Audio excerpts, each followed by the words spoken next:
Assalamualaikum warahmatullahi wabarakatuh. Perkenalkan, nama saya Milenia Putri Widiasari. Pada kesempatan kali ini, saya akan menjelaskan materi himpunan mengenai himpunan bagian.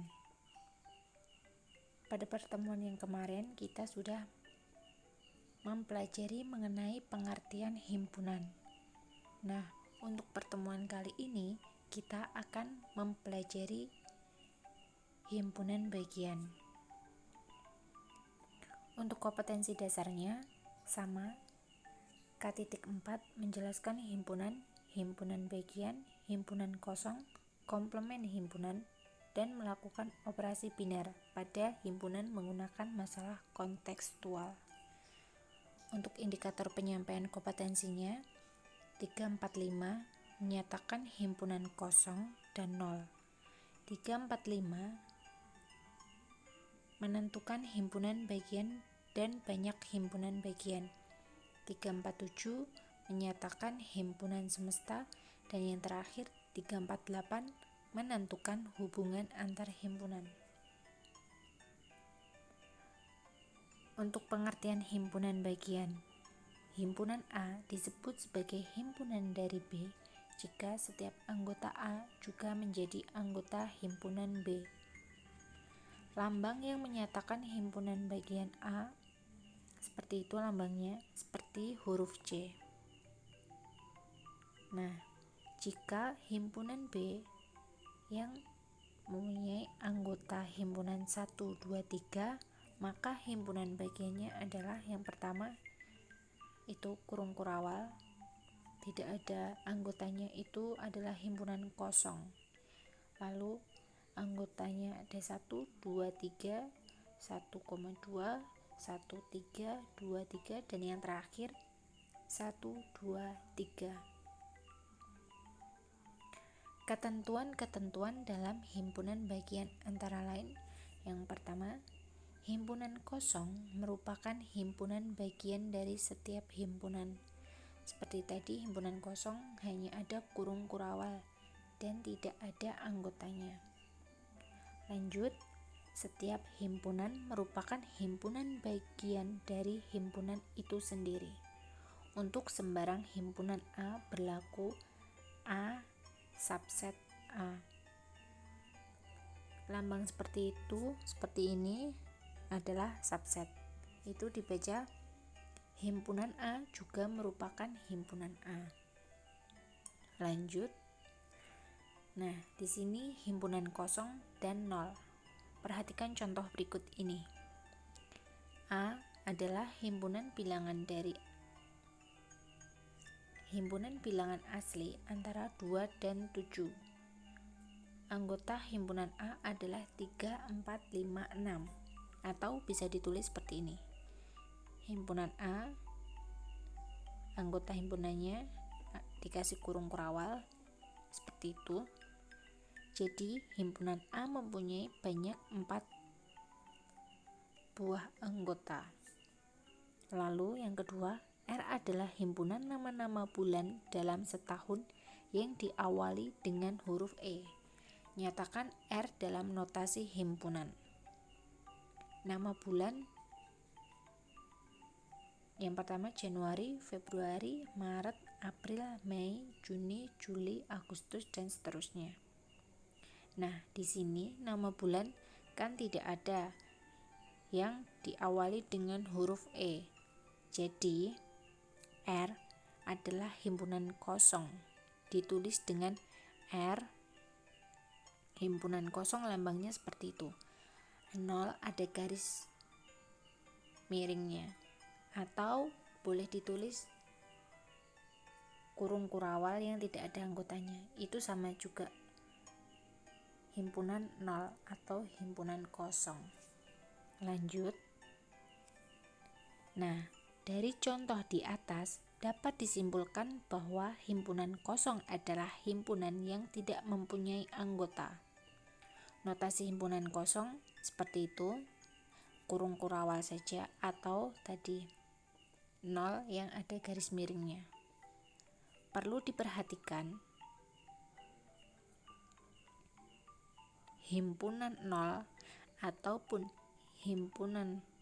anggota himpunan kosong bukan merupakan himpunan kosong, karena himpunan anggota nol mempunyai anggota nol dan himpunan anggota kosong mempunyai anggota, yaitu himpunan kosong. Jadi beda penulisan. Kalau himpunan kosong itu hanya kurung kurawal yang tengahnya tidak ada anggotanya atau cuman sekedar lambang dari himpunan kosong yang nol ada garis miringnya itu tadi. Jangan dikasih kurung kurawal untuk lambang yang nol ada garis miringnya tadi. Seperti itu. Nah, di sini menentukan himpunan bagian dan banyak himpunan bagian. Untuk memahami konsep himpunan bagian, perhatikan contoh berikut. Himpunan A mempunyai anggota himpunan 1, 2, 3, 4, dan 5. Himpunan B mempunyai anggota himpunan 2, 4, 5. Sedangkan himpunan C mempunyai anggota himpunan 1 dan 3. Semua anggota himpunan B merupakan anggota himpunan A, dan semua anggota himpunan C juga merupakan anggota lain primaan. Maksudnya begini, semua anggota himpunan B merupakan anggota himpunan A. Kan himpunan B itu anggotanya ada 2, 4, dan 5. Nah, anggota A juga ada 2, 4, dan 5. Jadi himpunan B merupakan anggota himpunan A. Lalu himpunan C juga ada anggota 1 dan 3. Di anggota A juga ada 1 dan 3. Tetapi ada beberapa anggota himpunan yang tidak terdapat di himpunan B maupun C. Jadi yang tidak ada di anggota himpunan B atau C itu, kalau yang di himpunan B tidak ada anggota 1. Kalau di himpunan C tidak ada anggota 2, 4, dan 5. Begitu. Dikatakan bahwa himpunan B merupakan himpunan bagian dari himpunan A, dan himpunan C merupakan himpunan bagian dari himpunan A. Ditulis C subset A.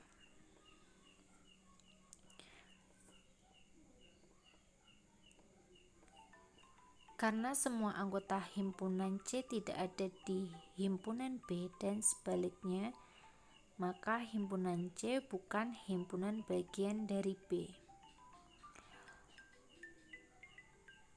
Lalu, ini poin A, himpunan B adalah himpunan bagian dari A jika setiap anggota himpunan merupakan anggota himpunan A. Yang kedua, himpunan B adalah himpunan bagian dari himpunan B itu sendiri. Yang ketiga, himpunan kosong adalah himpunan bagian dari setiap himpunan. Kita masuk ke contohnya. Misalkan terdapat sebuah himpunan A yang terdiri dari 3 buah anggota, yaitu A, B, C, sebagai berikut.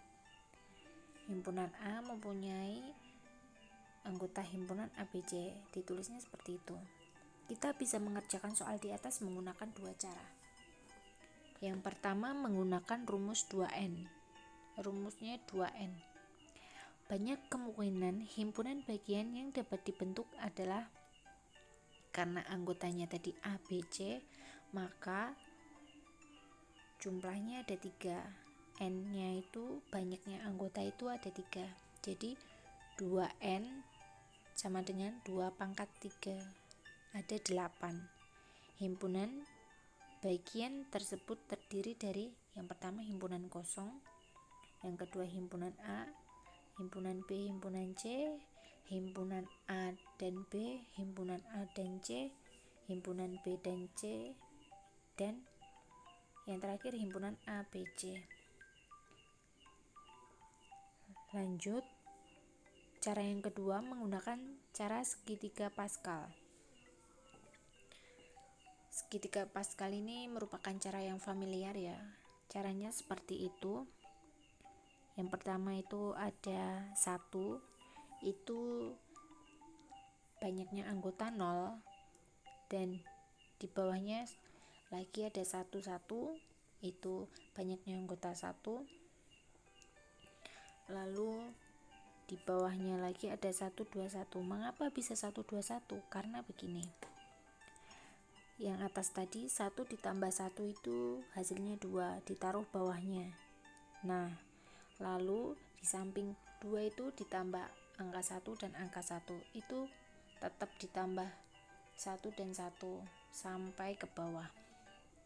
Nah, untuk bawahnya lagi 1 ditambah 2 kan 3, ditaruh bawah, 2 ditambah 1 itu 3, ditaruh bawahnya lagi, kanan kirinya dikasih angka 1 lagi, dan seterusnya sampai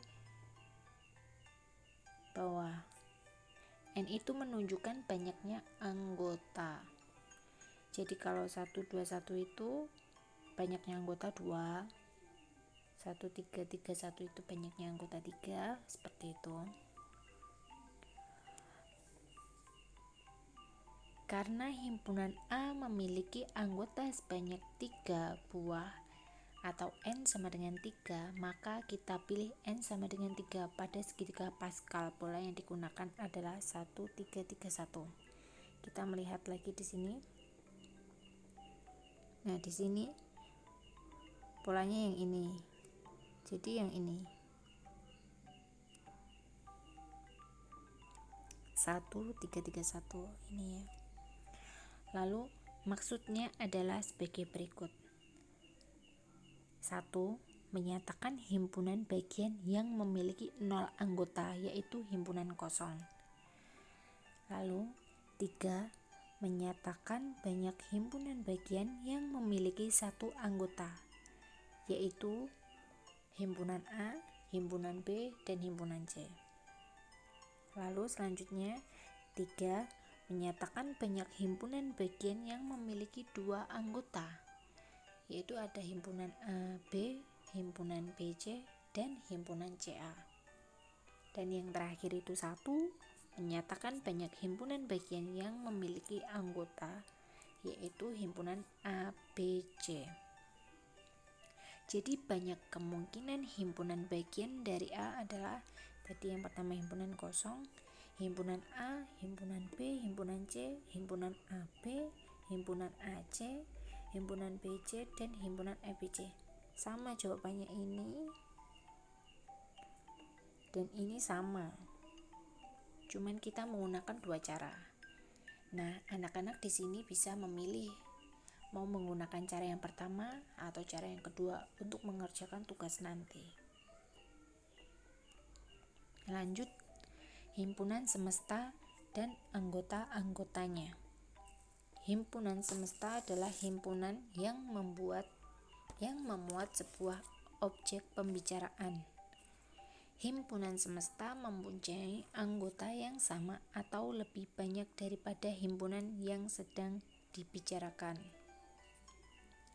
Himpunan semesta disebut juga sebagai himpunan universal yang dilambangkan dengan huruf S besar.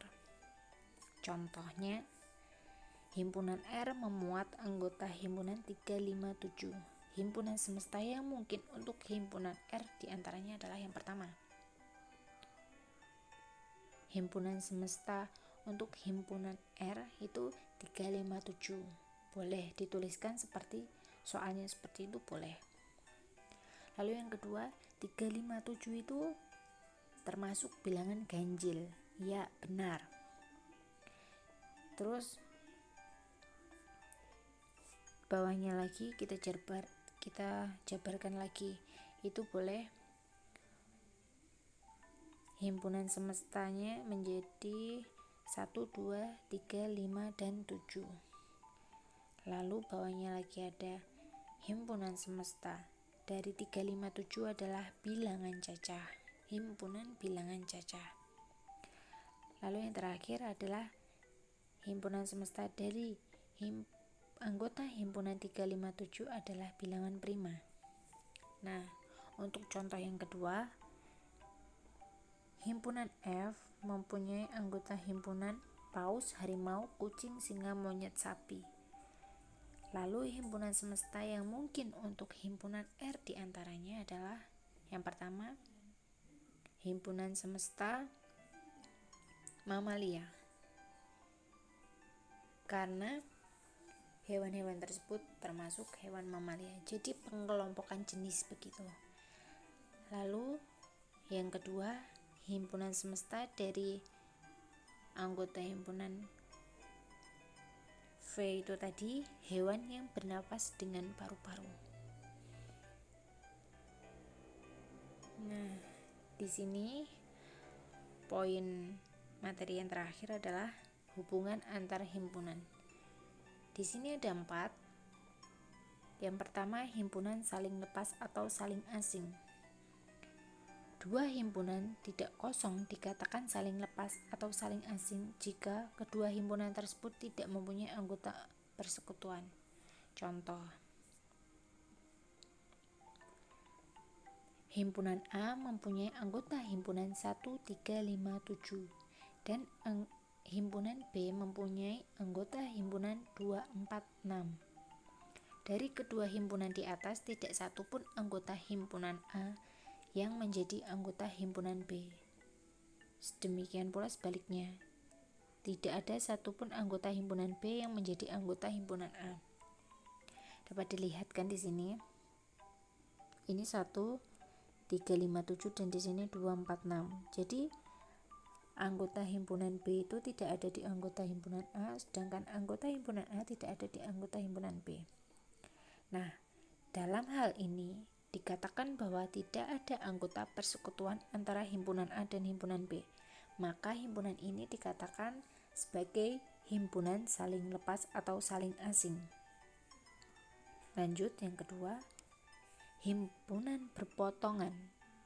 Dua himpunan A dan B dikatakan tidak saling lepas atau berpotongan jika himpunan A dan B mempunyai anggota persekutuan, tetapi masih ada anggota yang bukan anggota B dan ada anggota B yang bukan anggota A. Untuk lebih jelasnya lagi, kita masuk ke contohnya.